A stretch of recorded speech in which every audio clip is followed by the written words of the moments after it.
But yeah, man. Asia Wilson, man, commanded $19.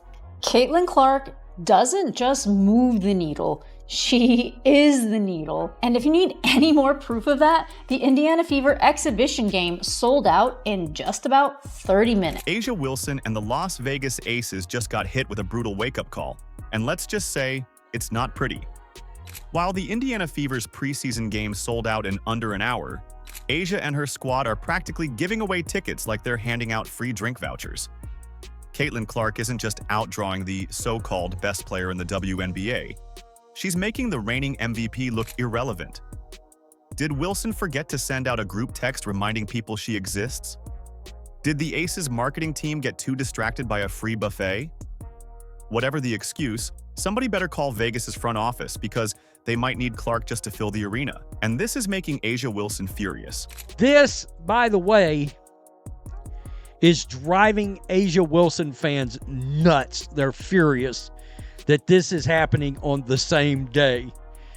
Why are they doing this? Oh my God, don't they realize the impact of Asia Wilson, blah, blah. What impact? Stop it. Meanwhile, over in Indiana, it's absolute mayhem. Fever fans are doing everything short of camping out just to get a glimpse of Caitlin Clark in a preseason matchup. The game, held at the University of Iowa, Clark's old stomping grounds, didn't just sell out, it sent ticket prices into the stratosphere. Resale sites are going wild, with seats going for thousands of dollars. The cheapest ticket left? A casual $400 to $500. That's right, $1,000 just to watch Clark get warmed up before the actual season starts. Fans are treating this like it's Game 7 of the WNBA Finals. But yeah, it's a big situation again. Like Caitlin Clark selling out Iowa, sold out a preseason game. People saying it sold out in 40 minutes. This is within 20 minutes. Like obviously you couldn't get onto the damn website. It's sold out. You could have been trying to refreshing the page and not got tickets. Most of the time, it officially sold out in 40 minutes, but like realistically, it almost crashed the website. But let's talk about what's happening in Las Vegas because it's getting embarrassing. The so-called powerhouse of the WNBA can't even get people to shell out a measly $19 for a ticket. That's less than what you'd spend on a meal at a mid-tier restaurant. At this rate, the Aces might as well start offering buy one get one free deals just to fill a few rows.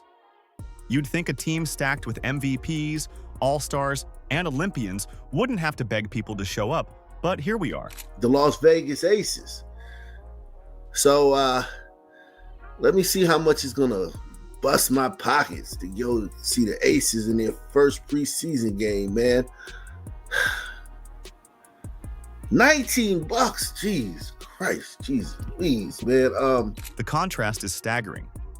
In Indiana, people are fighting for the chance to sit in the nosebleeds just to witness Clark's debut. In Vegas, you could show up late, grab some nachos, and still have your pick of premium seats. And here's the reality. This isn't just about ticket prices, it's about demand. People are doing whatever it takes to be in the building for Clark, while the Aces are desperately hoping someone, anyone, decides to check out their historic team. I just want to point that out. As an Indiana Fever fan, I mean, there are people who are willing to pay all kinds of money to get tickets. There are people who are buying merch off, like flying off the shelves, basketball, all kinds of stuff. And they're begging to buy that shoe. That's why I said, Nike, I don't know what the deal is. I'm not into the contract or anything like that. They got something, whatever their agreement is, that's their agreement.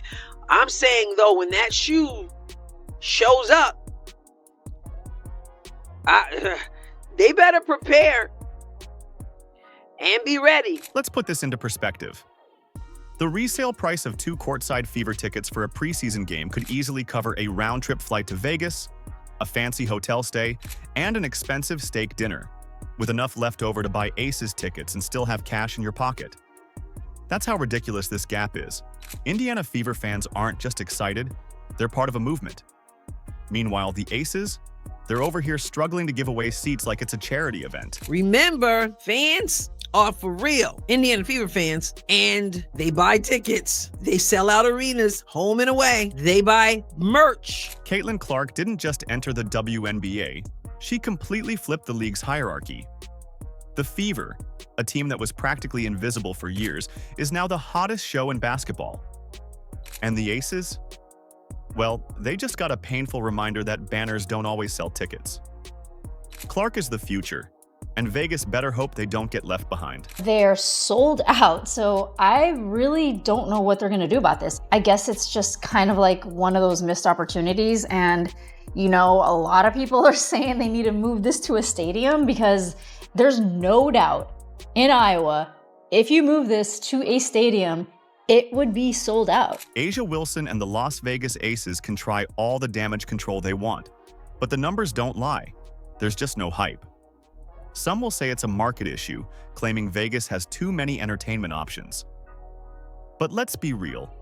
Indiana isn't exactly Times Square, yet the Fever are selling out games at record speed while the Aces are practically handing out tickets like free samples at a grocery store. Two-time champions, stacked with talent, yet their tickets are gathering dust in the bargain bin. That's not a market problem. That's an interest problem. Did you see how many people showed up to watch Caitlin Clark play golf?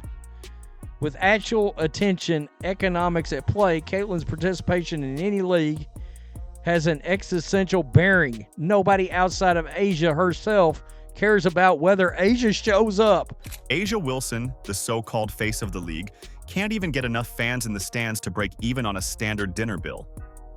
Meanwhile, Caitlin Clark, fresh off a history-making rookie season, has the entire world tuning in to see her every move. The Fever's stock is soaring, while the Aces are looking more irrelevant by the day. Fans aren't flocking to see Chelsea Gray, Jackie Young, or even Wilson dominate. They're lining up, paying top dollar, just to get a glimpse of Caitlin Clark putting on a show. That's crazy because literally nobody asked, and sources close to A'ja Wilson decided to answer anyway. And let's be honest, when was the last time you saw courtside seats for a reigning MVP selling for under $20? That's unheard of. Meanwhile, Clark's games sell out in minutes, and the resale market is booming like it's a Super Bowl ticket. It's not even a fair fight. The Caitlin Clark effect is undeniable, and A'ja Wilson and the Aces are just going to have to deal with it. I'm going to go out there and I'm going to try to be the best. I get y'all saying best player in the world. That's great. It looks great. But I want to be the best person. I want to be the best teammate because that's how I get the best out of my team. Think about it. People are debating whether Caitlin Clark is changing the game, while A'ja Wilson is struggling to fill an arena like it's open mic night at a coffee shop. The Aces thought they were the hottest team in the WNBA. Then Clark arrived, and suddenly, the entire league shifted around her. Because Indiana Fever fans support, not just by running their mouth or running their fingers, they actually do something. And those who may not be able to afford it, they want to do something. And so this is just me saying, way to go, Fever fans. And we love, listen, remember how it was like nobody wants to go play in Indiana? Nobody wants to play with Caitlin Clark. Those fans. And we came to find out when free agency showed up, everybody wanted to go to Indiana and play for the Indiana Fever and play with Caitlin Clark, and when they got here started praising the fans. Aces fans love to pull the back-to-back champions card, but here's the real question. What's the point of being a dominant team if nobody is watching? You could stroll into an Aces game 5 minutes before tip-off and still land a front row seat like it's a clearance sale. Meanwhile, trying to get a ticket to see Caitlin Clark play is like trying to score front row seats to a Beyoncé concert, gone in seconds. There are levels to this, and Caitlin Clark is proving that she's in a league of her own. The WNBA's future has arrived, and the Aces just got left behind. I shouldn't be surprised, and yet I'm still surprised because Indiana Fever preseason, not even like preseason, exhibition game, where the Indiana Fever are going to play the Brazilian national team at Cover Hawkeye Arena, Caitlin's college facility, sold out.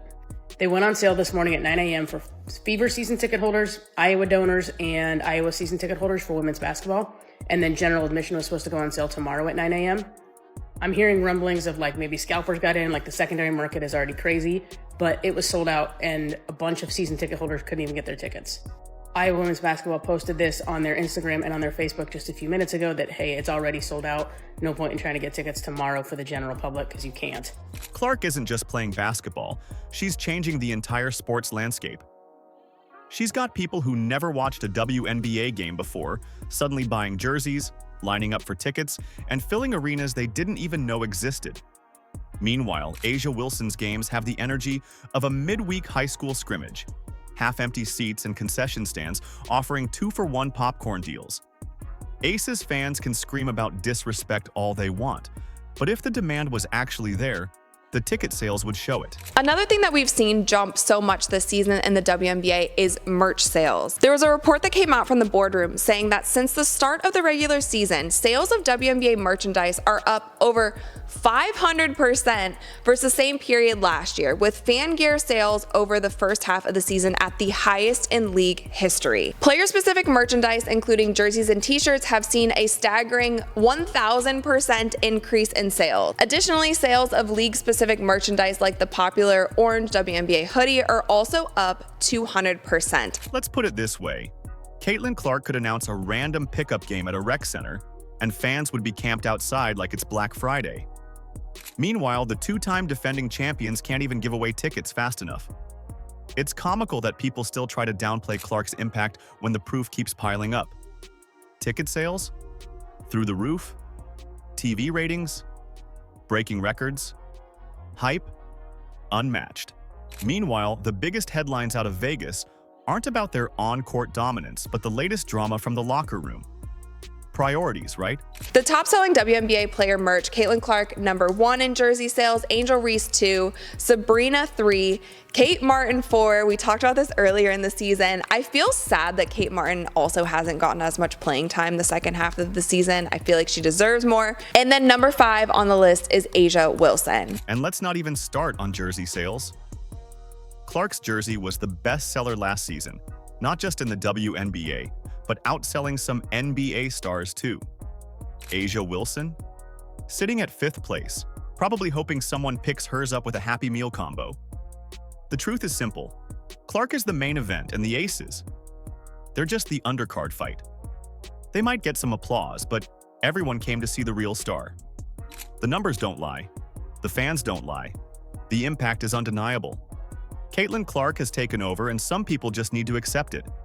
A'ja Wilson walks around like she's the undisputed face of the WNBA. 3-time MVP, 2-time champion. On paper, the accolades are there. But if she's really the superstar she claims to be, why can't her team even sell out a preseason game with tickets that cost less than a gas station snack? Meanwhile, Caitlin Clark has fans dropping hundreds, sometimes thousands, just for a seat in the building. This isn't just hype, it's reality. Clark isn't just winning games. She's elevating the entire league in ways no player before her has. Every arena she steps into is packed, standing room only, resale ticket prices skyrocketing. She is actively transforming the WNBA in real time. Number 1 topic in sports, the face of the WNBA, Caitlin Clark. Every time this woman steps on the court, she's doing something that we've never seen before. She is officially the face of the league. There's no doubt about it. The numbers don't lie, whether it's viewership, whether it's ticket attendance, she's doing sold-out days. And then there's A'ja and the Aces. Where's the excitement? Where's the energy? Where's the so-called superstardom everyone keeps talking about? Let's be real. Las Vegas is a city built for entertainment. There are tourists everywhere, always looking for something to do. Filling a small arena should be the easiest thing in the world, especially when tickets cost less than a bad blackjack hand. And yet, crickets. Even with championship banners hanging from the rafters, they can't get people through the doors. What does that tell you? I don't want to be great for you guys. No offense. But I want to be great for my team. I want to be great for this franchise. It is hard as shit. It is hard as shit because there's tons of people that want to break you down. Great teams in this league that are going to try to come after you every single night. But when it comes to taking accountability, I have no problem in that. Because I want to be great. I want to be great for my teammates. So yes, it can start in practice. Yes, it starts in training camp. Yes, it starts in the wins and the losses. But I'm not going to stop. I'm going to continue to challenge myself and my teammates every single day. Because when you're talking about greatness, it starts with consistency. Maybe this Aces dynasty isn't as beloved as they think. Maybe, outside of their own fan base, nobody really cares. Maybe, just maybe, A'ja Wilson isn't the draw she believes she is. But you know who is? Caitlin Clark. When she sneezes, ESPN covers it. When she blinks, social media explodes. The WNBA's ticket sales, merchandise numbers, and TV ratings are all up, and there's only one common denominator: Clark. It starts with me, and it's going to always be with me, because I have 11 other women in that locker room that I need to pull greatness out of. So that's where it goes from. If it's talking more, is it trying to fly on the court, is it being a defensive presence? I'm going to be that every single day for my team, because I want them to be great. Not just for rings and banners, because I know the potential that we have in our locker room. So Meanwhile, Asia and the Aces are left wondering why nobody wants to pay pocket change to watch them play. It's embarrassing. A two-time championship team should at least have a solid home crowd, right? But they don't. And before anyone tries the classic "it's just preseason" excuse, let's not forget, Clark's preseason games were packed. The Fever sold out practice games while the Aces couldn't even get their own city to care. That says everything you need to know. So, for all Aces fans, it's over. It's over. It's over. The reign of the Aces is over. I understand the shortest dynasty in the history of the sport of basketball. You know, I've never heard of a dynasty that won 2 championships and then was done, because you're seeing all the ring-chasing free agents getting out of Vegas. This isn't just disrespectful to Clark. It's a reality check for the league itself. The WNBA keeps pushing certain players as their biggest stars. Yet when it comes time to sell tickets, those same stars can't even fill an arena. Let's be honest. If Clark were on the Aces, there wouldn't be any bargain bin tickets floating around. If she were wearing a Vegas jersey, those same seats would be triple the price and still sell out in minutes. The difference is glaring. So maybe it's time to admit the truth. Asia Wilson isn't the superstar the WNBA wants her to be. Because if she were, she wouldn't be out here struggling to get fans in the stands, while Caitlin Clark is out here rewriting history. There's something about the way she plays the game, her passing, her shooting, that people really identify with. I really feel like we're poised and we're set up for a great, successful next era of Fever basketball. The numbers don't lie, and neither do the empty seats at Aces games. The Caitlin Clark effect is undeniable, and the rest of the league is scrambling to keep up. Other WNBA players are putting in overtime, dropping Instagram workout clips, and desperately trying to prove they're just as valuable. But here's the thing. No matter how many extra shots they take, no matter how many flashy highlights they post, they can't stop what's coming. Caitlin Clark is putting the league in a chokehold, and they know it. Every time Clark steps onto the floor, the entire basketball world is watching. It's as simple as that. The jealousy, the bitterness, the endless attempts to downplay her impact. It doesn't matter. She's already taken over. The other players can tweet, complain, and throw shade all they want. But at the end of the day, Caitlin Clark runs this league now. And if Asia Wilson and the Aces don't like it, well, tough luck. The future has arrived, and it's wearing an Indiana Fever jersey. Are you excited for the upcoming season? Let us know. Like, subscribe, and turn on all notifications so you never miss out. Click the video on the screen, and we will see you in the next one.